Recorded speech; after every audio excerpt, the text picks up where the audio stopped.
শুভ দুপুর। তোমাদের কাছে আমি মাংস দিয়ে সোয়াবিন রান্না করব। তো দেখো, সোয়াবিনগুলো দেখতে পেয়েছো, এক একটা কি বড় বড়। আমি এই প্রথম দেখেছি, তাই মনে মনে ভাবলাম অল্প মাংস আছে, আমি সোয়াবিন রান্না করব। তো ওই মাংসতে আমার পেঁয়াজ রসুন টক দই নুন হলুদ দিয়ে আমি মেখে রেখেছি, আধ ঘন্টা হয়ে গেছে। তো আমার কড়াইটা গরম হয়ে গেছে, পরিমাণে আমি তেল দেবো।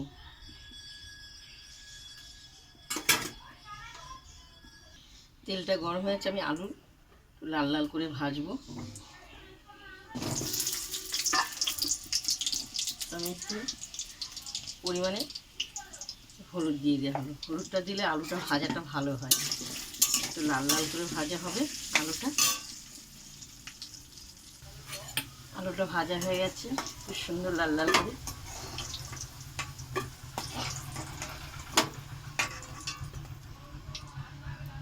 সুন্দর লাল লাল করে ভাজা হয়ে গেছে।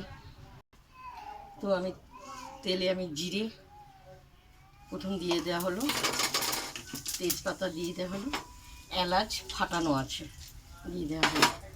এরপর আমি মাংসগুলো দিয়ে দেওয়া হলো। খুব সুন্দর, আধ ঘন্টা দই দিয়ে মেখে রেখেছি, খুব ভালো লাগবে। তো এটা আমি ভালো করে কষাবো। এর সঙ্গে আমি এই যে বড় বড় সোয়াবিন, ভাবলাম আজকে একটা সোয়াবিন দিয়ে একটা মাংস রেসিপি দেখাই। সোয়াবিনগুলো দিয়ে দেওয়া হবে, সঙ্গে কষবে। খুব সুন্দর, দেখো কষা কষা হয়ে গেছে।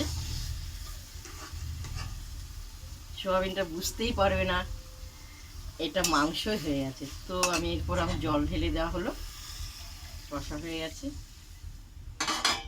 তো আলুটা দিয়ে দেওয়া হলো।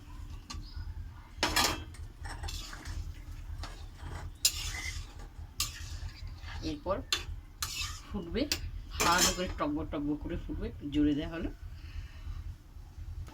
তো দেখো খুব সুন্দর আলুটা সিদ্ধ হয়েছে নাকি। হ্যাঁ, আলু সিদ্ধ হয়ে গেছে। একটু নুন হয়েছে নাকি দেখছি। খুব সুন্দর টেস্ট হয়েছে, অপূর্ব অপূর্ব। আর একটু ফুটবে পরিমাণে। তো আমার মাংসটা হয়ে গেছে, সোয়াবিন মাংস। এরপর আমি নামাবো।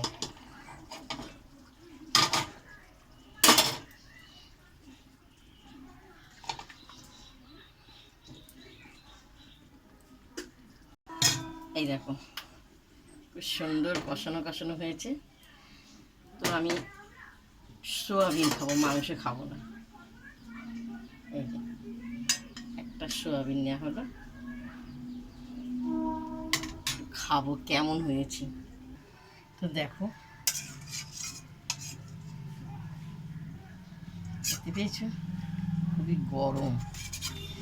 খেয়ে দেখি। মনে হয় না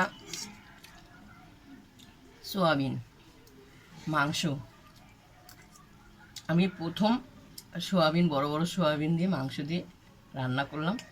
তোমাদের যদি ভালো লাগে এই রান্নার রেসিপিটা, দিদিকে লাইক দিও, শেয়ার করো, কমেন্ট করে জানাবে। ঠিক আছে? এত সুন্দর হয়েছে, এত বড় বড় সোয়াবিন। তোমরা যদি পাও মাংস দিয়ে রান্না করে, খুব ভালো লাগবে খেতে। শুভ দুপুর।